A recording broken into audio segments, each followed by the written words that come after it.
In the year 2347, humanity had become something strange and wonderful to the rest of the galaxy. They were not known as warriors or conquerors. They were not feared for their weapons or their armies. Instead, they were loved. They were trusted. They were called the Healers of the Stars. The Terran Medical Corps operated a fleet of hospital ships that traveled to every corner of known space. These ships were painted white, bright, and clean against the darkness of space. They carried no weapons. They flew no war flags.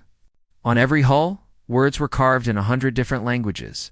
All who suffer are our patients. It did not matter who you were. It did not matter if your species was at war with Earth or allied with it. If you were sick, humans would treat you. If you were wounded, humans would save you. If your world was dying from plague or disaster, human ships would appear in your sky like angels of mercy. The galaxy had never seen anything like it. Some species thought humans were weak. Some thought they were foolish. But most simply felt grateful. In hospitals across 1,000 worlds, aliens spoke of the human doctors who had saved their lives, their children, their parents. Captain Amara Okonkwo was the most famous of all human healers. She was 63 years old, with gray hair and steady hands that had performed more surgeries than anyone could count. She had saved Valkyrie children and Taurusan soldiers. She had treated Drethos warriors and Killian monks. She did not ask questions about politics or loyalty. She only asked one thing: where does it hurt? Her ship was called the Florence Nightingale, named after a human healer from long ago. It was the largest hospital ship in the fleet, carrying 2,000 doctors, nurses, and medical workers. They were the best humanity had to offer. Young doctors who had trained for decades, nurses who had left their families to serve, surgeons who could repair wounds that other species thought impossible to fix. When the distress signal came from the Valkyrie frontier, Captain Okonkwo did not hesitate. Thousands of civilians were dying. A biological weapon had been released during a border conflict with the Drethos hegemony. The poison was spreading through cities and villages. Children were coughing blood. Old people were dying in the streets. The Drethos hegemony controlled that region of space. They were a warrior species, proud and aggressive. They had conquered 12 other species and ruled them with iron discipline. Many in the Terran Medical Corps were nervous about entering their territory, but Captain Okonkwo simply smiled and said what she always said: sick people need doctors. Politics can wait. The Florence Nightingale jumped to the Valkyrie frontier and began its work. For 6 days, the human medical team worked without rest. They set up emergency hospitals in damaged cities. They flew shuttles to remote villages. They treated anyone who needed help, Valkyrie and Drethos alike. Captain Okonkwo personally operated on 47 patients. She held the hands of dying children and promised them they would see their parents again. She worked until her legs ached and her eyes burned. And then she worked some more. By the end of the 6th day, they had saved more than 40,000 lives. The plague was contained. The wounded were healing. The people of the Valkyrie frontier wept with gratitude and called the humans blessed. Captain Okonkwo finally allowed herself to rest. She sat in her quarters, drinking tea and looking at photographs of her family back on Earth. Her daughter Zara was also a doctor. Her grandchildren were just starting school. She missed them terribly, but she knew her work was important. This was what humanity was meant to do. Then the alarms began to scream. A Drethos battle fleet dropped out of hyperspace, surrounding the Florence Nightingale. 12 warships, armed with weapons that could tear the hospital ship apart in seconds. Captain Okonkwo ran to the bridge, her heart pounding with confusion. High Warlord Kethfer appeared on the communication screen. He was tall and covered in gray scales, with eyes like black stones. His voice was cold and cruel. "Human vessel," he said. "You have been declared a strategic asset of enemy nations. Your crew are now prisoners of the Drethos hegemony. Resist, and you will be destroyed." Captain Okonkwo felt her blood run cold. She tried to reason with him. She explained that they were only doctors. They had saved Drethos' lives too. They meant no harm to anyone. Kethver laughed. Your healing makes our enemies strong. Your mercy is a weapon against us. This ends today. The Marines boarded within minutes. They came in through every airlock armed with rifles and blades. The medical staff did not resist. They had no weapons. They did not know how to fight. They only knew how to heal. What happened next was broadcast across the entire galaxy. Kethver wanted everyone to see. He wanted to send a message. The Drethos soldiers walked through the medical wards and shot the patients in their beds. They dragged doctors from operating rooms while their patients bled out on the tables. They lined up nurses against the walls and executed them one by one. Captain Okonkwo was brought to the bridge. Kethver wanted to kill her last. He wanted her to see everything. She watched her crew die. She watched her life's work burn. And through it all, she did not beg. She did not curse. She simply stood tall and looked Kethver in the eyes. You are making a mistake, she said quietly. You do not understand what you have done. Kethver laughed again. You humans are soft. What will you do? Send more doctors. Captain Okonkwo smiled sadly. It was the smile of someone who knew a secret. I hope so, she said. I truly hope so. She was allowed one final transmission to Earth. She kept her voice calm, though tears ran down her face. Tell my family I love them, she said. And tell humanity. Remember us with kindness, not vengeance. Then the screen went dark. 1,847 humans died that day. Only 153 were taken prisoner, kept alive as examples to show what happened to those who defied the Drethos hegemony. The galaxy was shocked. Species who had been enemies mourned together. Messages of grief flooded toward Earth from every corner of known space. The humans had been friends to everyone. They had helped everyone. How could this happen? And then something strange occurred. Earth went silent. For 3 days, no transmissions left the Sol system. No ships departed. No messages were sent or received. The galaxy watched and waited. What were the humans doing? Were they mourning?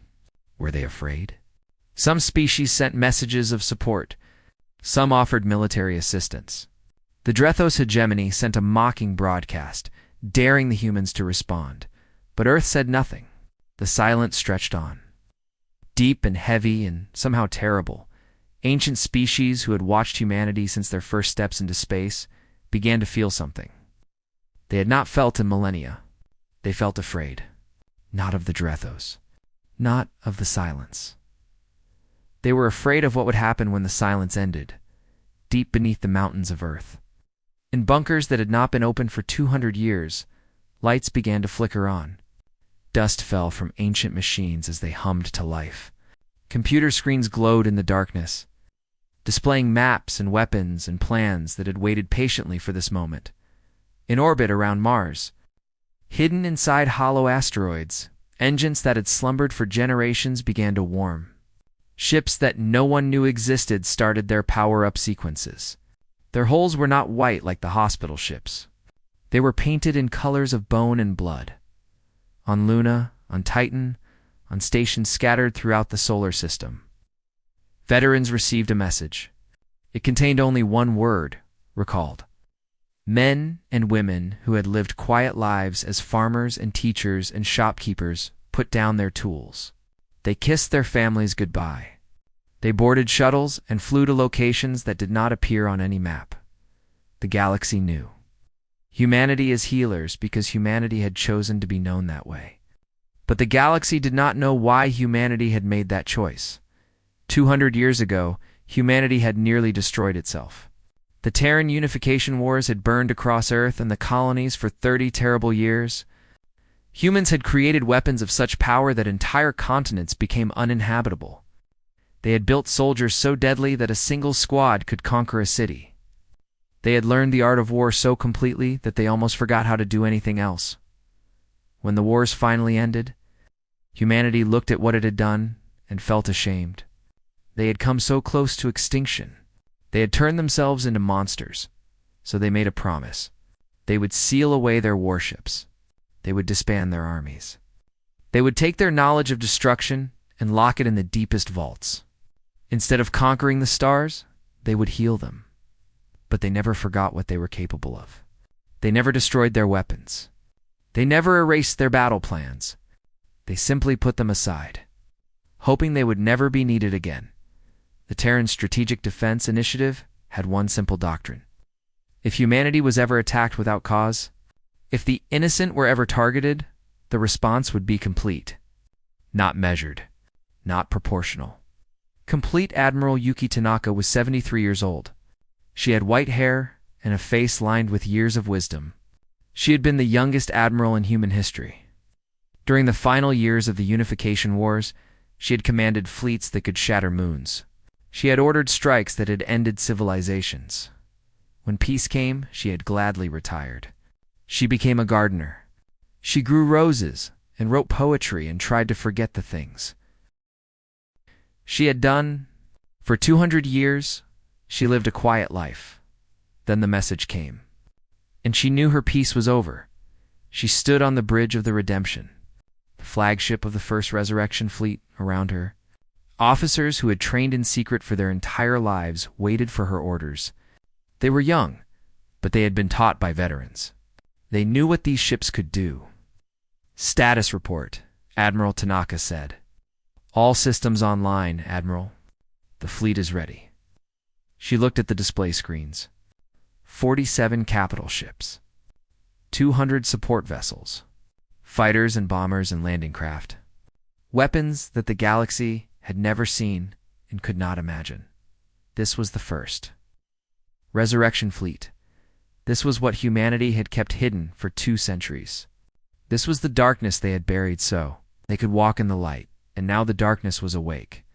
The fleet included the Sarah-class dreadnoughts, massive ships that carried weapons powerful enough to burn away the surface of a planet. Their names were written in the old language: redemption, judgment, reckoning. Each one was an instrument of absolute destruction. There were also the Reaper squadrons, small and fast attack craft piloted by men and women who had trained since childhood. They had studied every war humanity had ever fought. They knew strategies from ancient Earth and tactics developed in the void of space. They had never seen real combat, but they had prepared for it every day of their lives. And then there were the Lazarus Marines. These soldiers had been created during the unification wars through genetic modification and cybernetic enhancement. They were faster, stronger, and more deadly than any normal human. When the wars ended, they had agreed to enter cryosleep rather than try to live in a peaceful society. They were weapons, and weapons should be stored until needed. For 200 years, they had dreamed in the cold darkness. Now they were thawing. Their dreams were turning into nightmares for anyone who stood against humanity. On the 4th day after the massacre, Earth broke its silence. Admiral Tanaka's face appeared on every screen across the galaxy. Her eyes were calm, but something terrible burned behind them. "To the Drethos hegemony," she said. "You have killed those who heal. You have murdered the merciful. You have executed doctors whose only crime was saving lives. You have done this to innocents. You have done this to the good and the gentle." She paused, and when she spoke again, her voice was like ice. "We gave the galaxy our healers. Now we give you our angels. You have 72 hours to return our surviving prisoners and surrender all those responsible for this crime. This is not a negotiation. This is not a threat. This is a countdown. When it reaches 0, we will come, and we will not stop until justice is done." The transmission ended. Across the galaxy, species reacted with shock and fear. The Galactic Union called emergency meetings. Trade routes near Drethos, space emptied as ships fled the region. Ancient species who remembered humanity's early days began evacuating their citizens. One elder ambassador sent a private message to Earth. It said, "We always knew this day might come. We hoped it never would. May the stars forgive us all." But the Drethos hegemony laughed. High Warlord Kethfer broadcast his response with a sneer. "The humans are bluffing. Our intelligence shows they have no significant military. They are doctors and nurses, not warriors. They will cry their tears, and then they will accept what has happened. His advisors agreed. Their data was clear. Earth had no war fleet. The humans had been peaceful for 2 centuries. Kethfer made a decision that would haunt the Drethos for generations. He announced that one prisoner would be executed every hour until the humans remembered their place. Somewhere in the depths of space, Admiral Tanaka heard this announcement. Her expression did not change. She simply turned to her tactical officer and said, "Note the location of his broadcast station. Add it to the primary target list." The countdown had begun, and humanity's angels were coming. They were not angels of mercy. They were angels of death. 72 hours. That was all the time the Drethos hegemony had left, though they did not believe it. High Warlord Kethfer sat in his throne room on Drethos Prime, surrounded by his generals and advisors. They were all confident. They were all wrong. "The humans have no fleet," said his chief intelligence officer. "Our spies have confirmed this many times. They have hospital ships and cargo vessels. Nothing more." Kethfer nodded slowly. "And yet they speak of angels and countdowns. Perhaps they hope to frighten us." The Drethos had conquered 12 species. They had crushed rebellions and broken empires. They feared nothing in the galaxy. "Let them come with their doctors and nurses," one general said. "We will add them to our collection of prisoners." At the 60-hour mark, the first execution took place. The prisoner was Dr. Samuel Webb, a young pediatric specialist from a city called Toronto on Earth. He was 28 years old. He had joined the Terran Medical Corps because he loved children and wanted to help them. In his final moments, he did not cry or beg. He spent his last hours comforting a young Drethos child who had been imprisoned with him. A child whose only crime was having parents who spoke against the hegemony.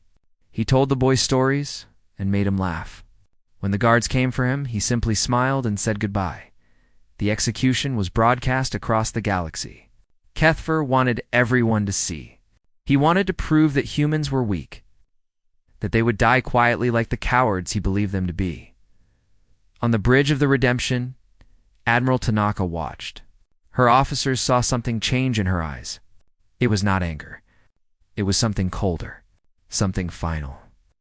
"His name was Samuel Webb," she said quietly. "He was a healer of children. Remember that name. We will make sure the galaxy never forgets it." At the 48-hour mark, the Drethos border fleet finally detected the approaching human ships. The sensor officer stared at his screens in confusion. The readings made no sense. The energy signatures were too large. There must be an error. But there was no error. The first resurrection. Fleet emerged from faster-than-light travel like ghosts from a nightmare. 47 capital ships. Hundreds of smaller vessels, and at their center, the great dreadnoughts.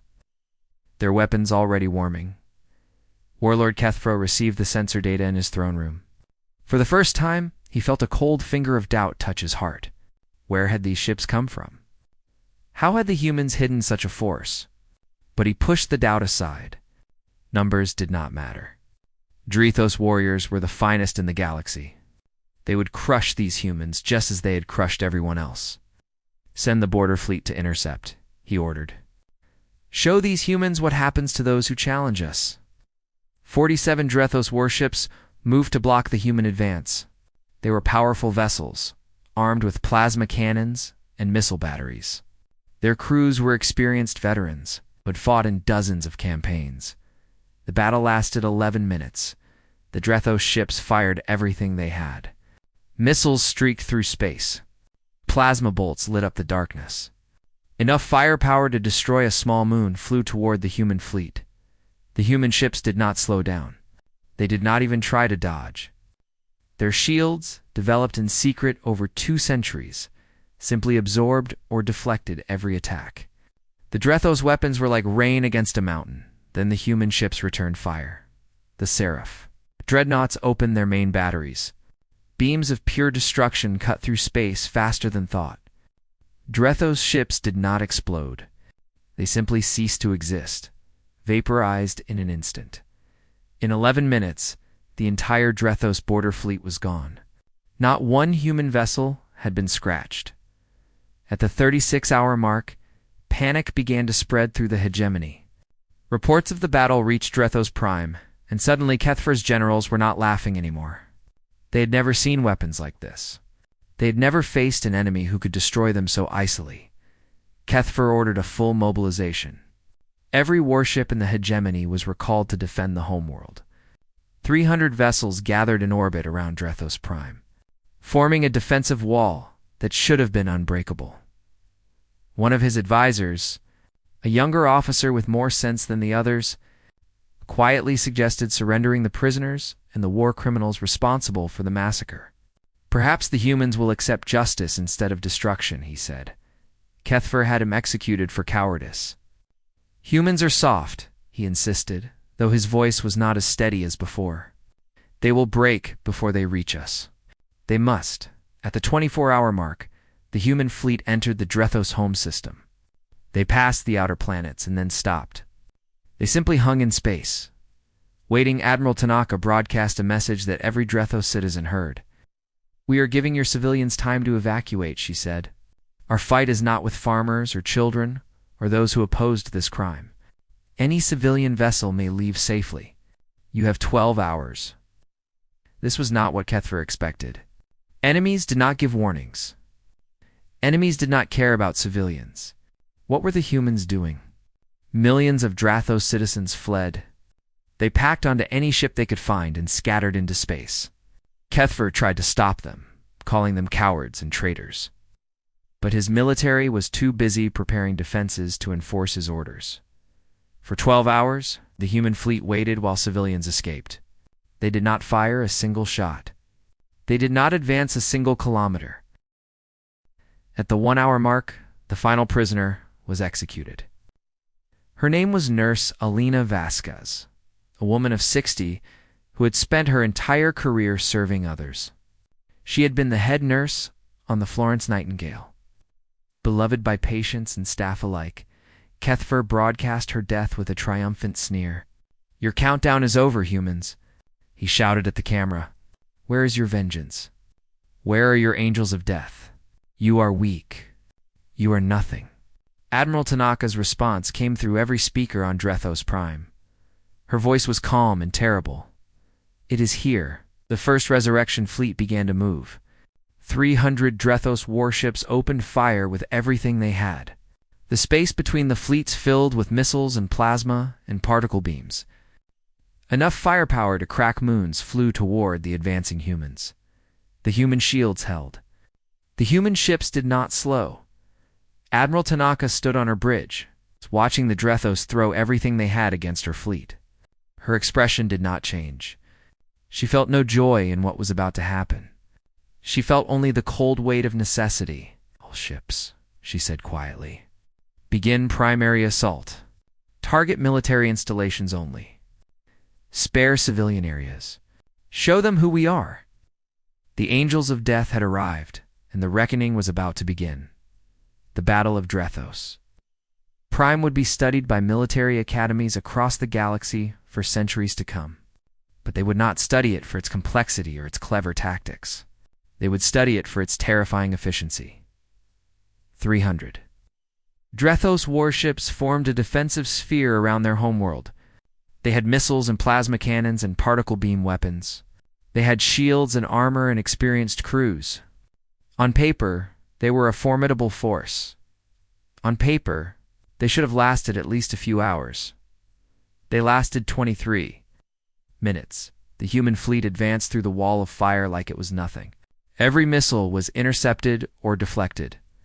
Every plasma bolt splashed harmlessly against shields that seemed to absorb energy like water soaking into sand. The Drethos threw everything they had at the approaching humans, and nothing worked. When the Drethos realized their weapons were useless, some captains tried to flee. The human ships disabled them with precision shots that destroyed their engines but left their crews alive. They would face justice later. Those who stood and fought were not so fortunate. The Seraph. Dreadnoughts reached optimal firing range and opened their main batteries. Beams of pure destructive energy cut through space with perfect accuracy. Drethos warships vanished in flashes of light so bright that observers on the planet below had to look away. In 23 minutes, 300 ships were reduced to scattered debris. The greatest fleet the hegemony had ever assembled was simply gone. But what happened next shocked the galaxy even more than the destruction of the fleet. The human ships could have glassed Drethos Prime. They had the weapons to burn away every city, every forest, every ocean. They could have turned the planet into a lifeless rock in a matter of hours. That is what the Drethos would have done to Earth if the situation were reversed. Instead, every shot was precise. Every target was military. Command centers disappeared in pillars of white light. Weapons factories were vaporized. Military bases and defensive installations were erased from existence. The broadcast station where prisoners had been executed was reduced to atoms. But hospitals remained standing. Schools were untouched. Farms and homes in civilian districts were spared. The human targeting systems could tell the difference between a barracks and an apartment building, between a weapons depot and a food warehouse. Across the planet, Drethos civilians looked up at the sky and waited to die. The death never came. They watched military installations burn while there. Neighborhoods remained untouched. Then, the dropships came. The Lazarus Marines deployed from orbit in armored pods that screamed. Through the atmosphere like falling stars, they hit the ground near every major military target and began their assault. The remaining Drethos soldiers tried to fight. They set up defensive positions. They called for reinforcements that would never come. They prepared to die defending their warlord. They were not prepared for what they faced: the Lazarus. Marines did not fight like other soldiers. They moved through defensive lines like water flowing through cracks in stone. They were faster than any Drethos could track. They were stronger than anything the defenders had ever faced. They worked in perfect coordination, each Marine knowing exactly where the others were without speaking a word. War Coordinator Marcus Chin led the assault on Warlord Kethver's fortress personally.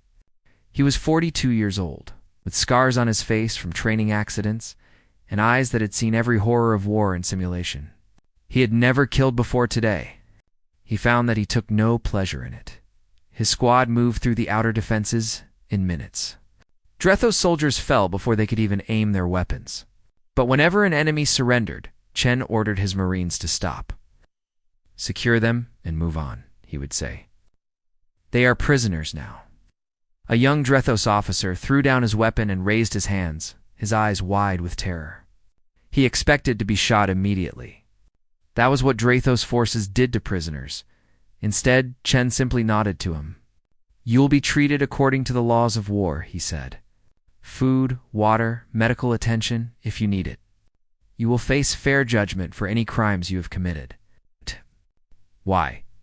Chen looked at him with something that might have been pity. "Because we kill those who murder the innocent. We do not become them." The assault on Kethver's fortress took 4 hours.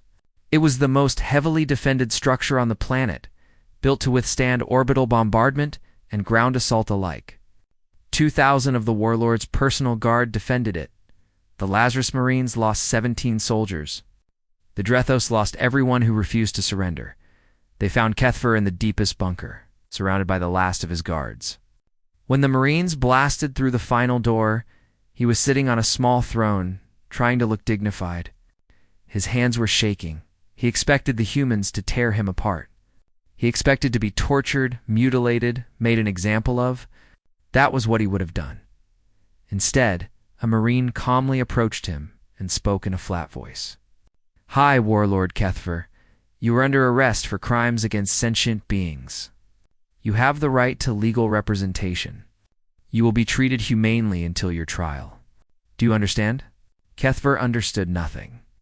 This was not how war worked. This was not how enemies behaved. "Just kill me," he whispered. War Coordinator Chen stepped forward, his face expressionless. "That would be mercy," he said. "You killed doctors and nurses. You executed healers in front of the entire galaxy. Death would let you become a martyr. Instead, you will live. You will stand trial. You will be found guilty. And you will spend the rest of your long life watching your legacy become a warning to others." They led him away in chains. As the fighting ended, Admiral Tanaka broadcast a final message to the galaxy. Her voice was tired but steady. Let this be understood by all who hear these words. Humanity chose peace. We built ships to heal, not to destroy. We trained our children to save lives, not to take them. For 200 years, we have been servants of mercy. She paused, and when she continued, her words carried the weight of absolute certainty. But we remember what we were. We remember what we can be. The Terran Medical Corps will return to service within 1 year. Our hospital ships will once again travel to any world that needs them. We will save lives, even Drethos lives. But if anyone ever targets our healers again, if anyone ever thinks that our mercy makes us weak, remember what happened here. Remember that humanity's kindness is a choice, and choices can be unmade. The transmission ended. Across the galaxy, species who had watched the entire battle sat in stunned silence. They had seen the humans destroy a fleet in minutes. They had seen them take a planet in hours. And they had seen them show mercy to those who surrendered. Even after everything that had been done, the humans could have committed genocide. They could have wiped the Drethos from existence. No one would have blamed them. Instead, they had been precise. They had been just. They had been terrifying not because of their cruelty, because of their control. That was when the galaxy truly understood what humanity was. And that understanding would shape galactic politics for 1,000 years to come. 1 year had passed since the Battle of Drethos Prime, and the galaxy had changed in ways no one could have predicted. The Drethos hegemony no longer existed. But it was not destroyed by human weapons. It was destroyed by its own people. After the human fleet withdrew, after the trials began, something remarkable happened. The Drethos, who had lived under Kethfer's rule for generations, finally found their courage. They had seen how the humans fought. They had seen mercy given to those who surrendered. They had watched their terrible warlord led away in chains to face justice rather than execution. And they began to ask themselves, what kind of society executes healers? What kind of leaders murder doctors? The revolution was swift and largely peaceful. The military junta fell within months. New leaders emerged, leaders who had quietly opposed the old regime. They reached out to the Galactic Union. They reached out to Earth. They asked for forgiveness. The trials of Kethfer and his officers were held before a galactic tribunal. Representatives from dozens of species watched as evidence was presented. The broadcasts of the executions, the testimony of the survivors, the cold, terrible facts of what had been done to the crew of the Florence Nightingale, the verdict was unanimous. Guilty on all counts, Kethfer expected execution. He had asked for it, in fact. He understood death. Death was simple. Death was final. But the tribunal had a different punishment in mind. He was sentenced to life imprisonment in a medical facility. His guards were Drethos doctors, trained by the Terran Medical Corps. His caregivers were nurses who had learned their profession from human teachers. Every day he would be surrounded by the very thing he had tried to destroy. He would live to be very old. He would have excellent medical care. And every day he would be reminded of what he had done and what it had cost his people. Some said this was cruel. Others said it was the most perfect justice the galaxy had ever seen. The new Drethos government began making changes. They paid reparations to the families of every victim. They built a memorial on the site where the prisoners had been executed. They named it the Garden of Healers, and it became a place of pilgrimage for Drethos, who wanted to remember and learn. They also applied for admission to the Galactic Union. Their application included a promise. They would build their own medical corps, modeled on Earth's. They would send their doctors to heal, instead of their soldiers to conquer. It would take generations to undo the damage of the hegemony. But they had made a beginning. On Earth, the first resurrection fleet returned to its hidden stations. The Seraph dreadnoughts powered down and went dark. The Reaper squadrons flew their fighters into concealed hangars. The Lazarus Marines, those who had survived, chose to return to CRYO-sleep. Admiral Yuki Tanaka retired again. She went back to her garden, back to her roses and her poetry. But sometimes, late at night, she would look up at the stars and remember. She would remember the young doctor executed for treating children. She would remember the nurses lined up against walls. She would remember giving the order to fire. She hoped she would never have to give that order again. But she knew the fleet would be ready if needed. The infrastructure remained. The training programs continued in secret. And in classified files across the galaxy, a new entry appeared in every species' strategic assessment of humanity. It simply read, "Do not test." The Terran Medical Corps was rebuilt, larger and better equipped than ever before. New hospital ships were constructed, their white hulls gleaming against the darkness of space. Young doctors and nurses from across Earth volunteered in numbers never seen before. The new flagship was called the Florence Nightingale II. It was twice the size of the original, with the most advanced medical equipment in the galaxy. It could treat 10,000 patients at once. It could respond to any disaster, any plague, any crisis anywhere in known space. Its captain was Dr. Zara Okonkwo, daughter of Amara. She was 34 years old.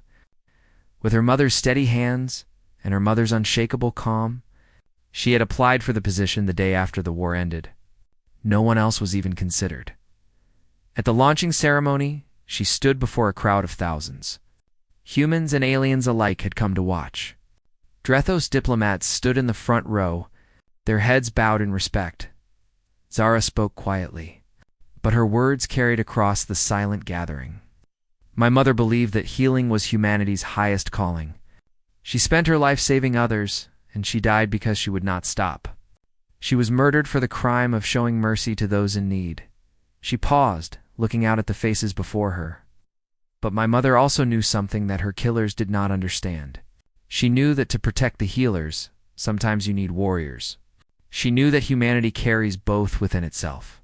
We can be angels of mercy. We can also be angels of death. That is not a contradiction. That is who we are. The Florence Nightingale II launched 3 days later. Its first mission was to respond to a natural disaster, a massive earthquake on a colony world. Thousands were injured. Emergency services were overwhelmed by coincidence. The colony was Drethos. When Dr. Okonkwo received the distress call, she did not hesitate. She ordered her ship to maximum speed and began preparing her medical teams. Some of her crew were surprised. After everything the Drethos had done, should they really help them? Zara looked at them with her mother's eyes. They are hurt. They need doctors. Politics can wait. When the Florence Nightingale II arrived, it was greeted by a Drethos official who stood trembling at the landing site. He expected revenge. He expected the humans to demand humiliating concessions or simply refuse to help. That was what his people would have done. Instead, Dr. Okonkwo walked down the ramp with a smile on her face. She extended her hand to him. "Where are your wounded?" she asked. "We are here to help." Behind her, 100 human medical personnel streamed off the ship. They carried equipment and supplies. They were already organizing triage teams. They did not look at the Drethos with hate or anger. They looked at them like patients who needed care. The official stared at her for a long moment. Then, slowly, he began to weep. "Why?" he asked. "After everything we did, why would you help us?" Dr. Okonkwo's smile softened. "Because this is who we are. This is who we choose to be. We heal those who suffer, no matter who they are or what they have done. That is humanity's gift to the galaxy." She looked up at the sky, where her ship hung like a white star against the darkness. "But remember this too. Remember what happened when you attacked our healers? Remember the angels of death? Remember that our mercy is a choice, and our wrath is waiting." The official nodded slowly. He would remember. His people would remember. The entire galaxy would remember. Humanity could be the kindest species in the cosmos. They could save lives and heal wounds and bring hope to the darkest places. They had proven this 1,000 times, but they could also be the most terrifying force the galaxy had ever seen. They could bring destruction so complete that civilizations would remember it for millennia. The galaxy had learned that these two things were not opposites. They were two sides of the same truth about humanity, and that truth would keep the healers safe forever. In the Garden of Healers on Drethos Prime, a new plaque was installed. It bore a quote from Captain Amara Okonkwo's final transmission, translated into every language in the galaxy: "Remember us with kindness, not vengeance." Beneath it, someone had added a second line. No one knew who had written it, but everyone understood what it meant. And remember what happened when you did not. The humans had returned to being healers. Their white ships flew to every corner of the galaxy, bringing mercy and hope wherever they went. They saved Drethos children and Valkyrie elders. They treated allies and former enemies alike, but in hidden stations throughout the Sol system, the angels of death slept and waited. The weapons remained ready. The warriors remained trained. Humanity hoped they would never be needed again. But if they were, they would answer. They would always answer.